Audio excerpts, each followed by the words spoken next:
ଆଜି ଆମେ ତିଆରି କରିବା ଅଁଳାର ଲଡ଼ୁ। ଅଁଳାର ଲଡ଼ୁ ତିଆରି କରିବା ପାଇଁ ପ୍ରଥମେ 6-7ଟି କଞ୍ଚା ଅଁଳାକୁ ନେବା, ତାକୁ ଛୋଟ ଛୋଟ ପିସ୍ କରି କାଟି ମଞ୍ଜି ଗୁଡ଼ିକୁ ବାହାର କରିଦେବା।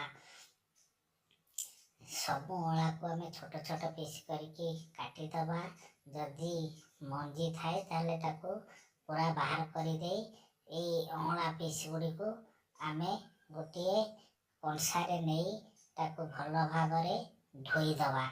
ଧୋଇ ଦେଇକି ଟିକେ ଗରମ ପାଣିରେ ଧୋଇ ତାକୁ ପାଣି ବାହାର କରିଦେବା ଏବଂ ପରିଷ୍କାର କରିଦେବା।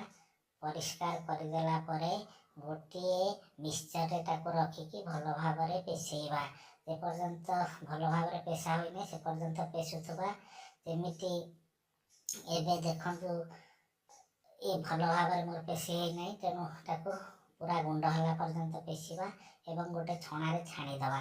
ଛାଣିଲା ପରେ ଆମର ତାୱାକୁ ତତେଇକି ତା ଉପରେ ସେ ଛଣା ହୋଇଥିବା ଅଁଳାକୁ ଟିକେ ଗରମ କରିବା। ତେଲ ବିଲକୁଲ ଦେବାନି ଏବଂ ସେ ଗରମ ଅଁଳାରେ ଆମେ ଆବଶ୍ୟକ ମୁତାବକ ଗୁଡ଼ ନେଇ ତାକୁ ଲାଲ ହେଲା ପର୍ଯ୍ୟନ୍ତ ତାକୁ ଭାଜିବା।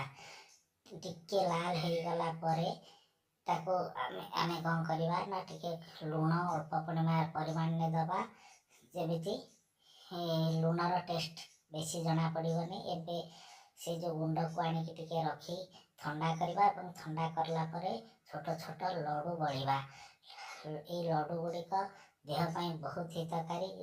ଲିଭରର ରୋଗ ଯେଉଁମାନଙ୍କର ଥିବ ସେମାନଙ୍କର ପାଇଁ ବହୁତ ହିତକାରୀ ଏବଂ ଇମ୍ୟୁନିଟି ପାଇଁ ବହୁତ ହିତକାରୀ। ଧନ୍ୟବାଦ।